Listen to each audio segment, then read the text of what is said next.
Hello and welcome back. This is Everything Guitar, and if this is the first time you are watching one of our videos, then it's fantastic to have you here.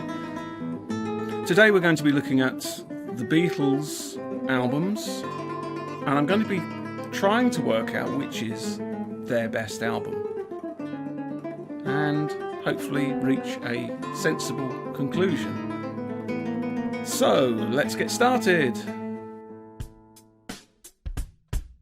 This is Everything Guitar.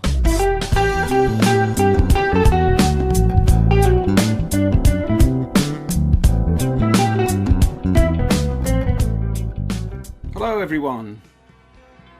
So as you know, we're going to be looking at the Beatles albums. These albums are amazing soundscapes, each and every one of them. Yellow Submarine is a fantastic album. The fact that George Martin wrote and arranged those compositions for the second half of the Yellow Submarine album makes it no less of a Beatles album. Revolver has some of the most amazing songs, and it's full of little miniature tricks. If you think of Tomorrow Never Knows, again, this attention to soundscaping. Now, if you're fooled into thinking that that is new, you are mistaken, because in classical music, Steve Reich wrote "It's Gonna Rain, It's Gonna Rain, It's Gonna Rain." You had Edgar Varese, who wrote Poème électronique, full of electronic experiments of early synthesizers, sine waves. Then it moved into the pop world, and the Beatles started to obviously take on these influences. Them being mainly based in London, they had access to the London classical music scene. They developed as musicians as well. And you have George Harrison, And Your Bird Can Sing. The guitar work on that, the actual harmonies are infinitely complicated and inventive. You have Ringo appears with Yellow Submarine on Revolver, and it's this fun personality. It's a song that everybody knows how to sing, the chorus of Yellow Submarine. So you have She Said, She Said, very dark and deep songs. You have Dr. Robert, which is again hard-hitting type song. Taxman. You've got George Harrison, again hard-hitting, but with the lead guitar played by Paul McCartney. They're now showing themselves as multi-instrumentalists.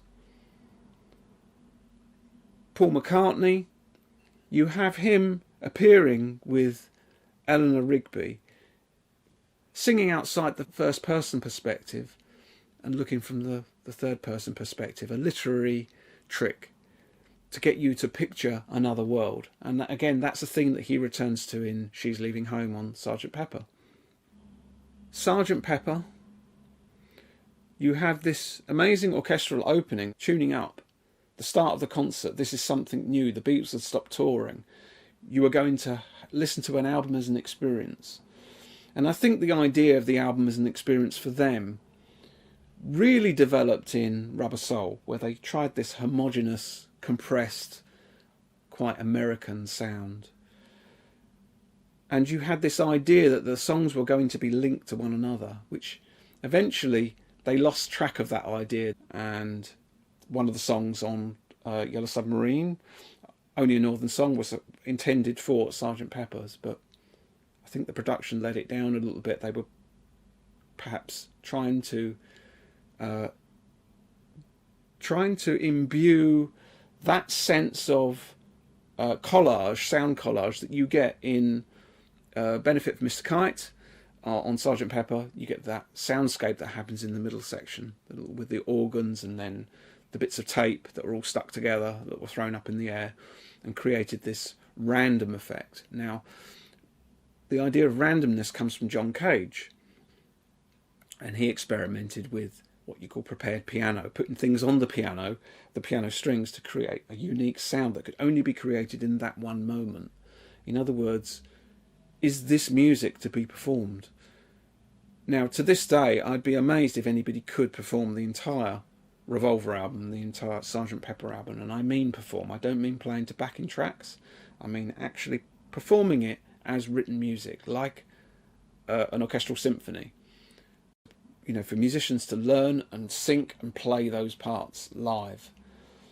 You know, this music wasn't really designed to do that, but I think the day will come when we will get to hear that. I mean, we heard it some years ago with Smile from the Beach Boys. And of course you have A Day in the Life, which is a spark of genius.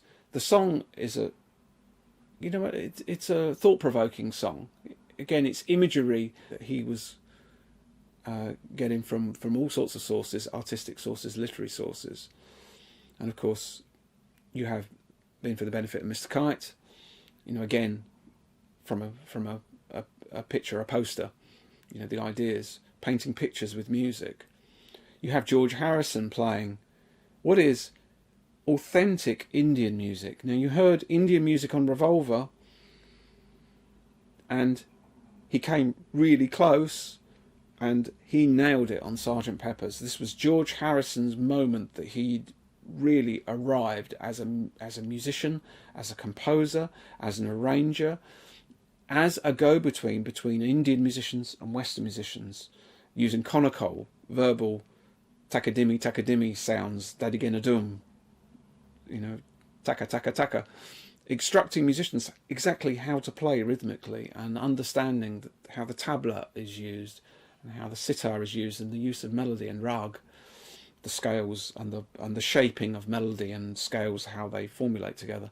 So you have this arrival of George Harrison, and again you have Ringo Starr singing a Paul and John song. You have this iconic sound. You have three-part harmony, a feature of a lot of their music, you know, up to that date. But you get these harmonies, you know, that were again really explored in Rubber Soul. So Sgt. Pepper's, incredible album. Magical Mystery Tour, I think, is often overlooked. Now, I think that the use of keyboards on Magical Mystery Tour really starts to happen because you've got the mellotron, which is almost like a sampling instrument, what we would think of as a sampler, with tape being able to depress a key and it plays, you know, a recorded sound. So you have the opening of Strawberry Fields. Now, I don't think you can dismiss Magical Mystery Tour for including the singles, Strawberry Fields Forever, Penny Lane, etc.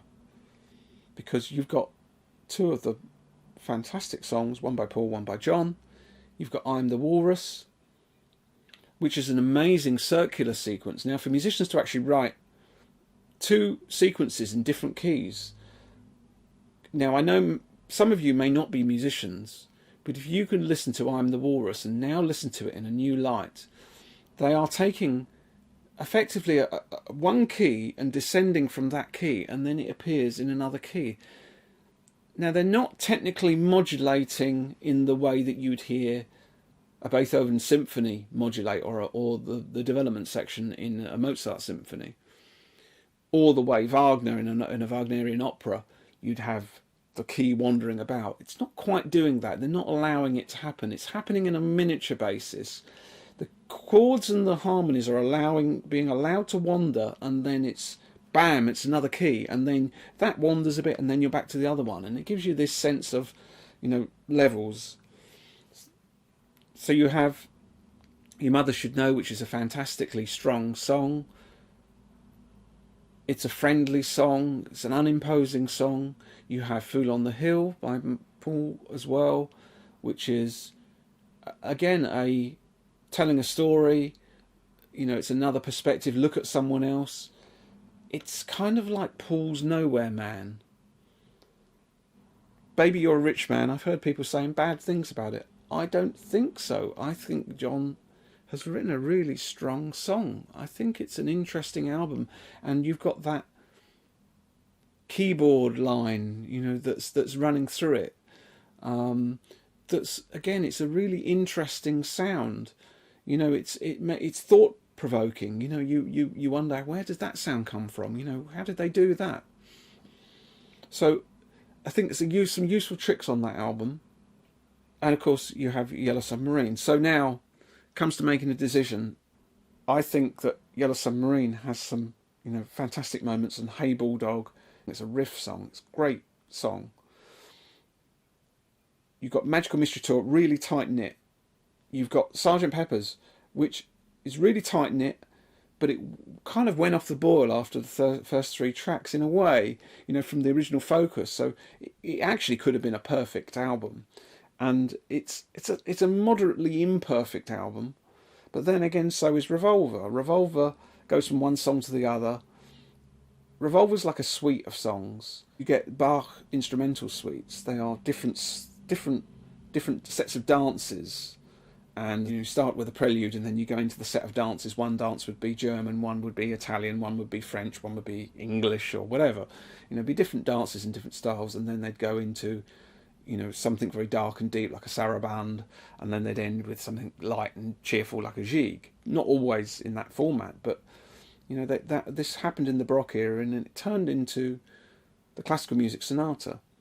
What the Beatles are doing are the equivalent of that, taking a kind of classical music perspective, I think assisted by George Martin and how he helped to open their eyes to classical music. And they took on this kind of experimental effect. So you get Revolver, which is kind of a really tight-knit album. It actually is very, very effective. Part experimental, part great songs, part great performances. So I think that I'm going to put 2 albums forwards for consideration. They are so strong and so together, and that's going to be Sgt. Pepper and Revolver. I'm sad to put the other 2 to the back here, but I think they would come out quite highly when it comes to all of the other albums for those reasons that I've just mentioned. So those are the 2 that I'm going to put forward, Sgt. Pepper and Revolver. And if you want to see more performance-based content from me, then head over to my main performance channel, the Dale Harris Guitar channel, and it's in the card right now in the right-hand corner. So if this video has helped you, then why not subscribe? And why not check out some of our other videos? And there are 2 here to check out for you now. And remember, don't just watch, play. All the best. Hasta luego.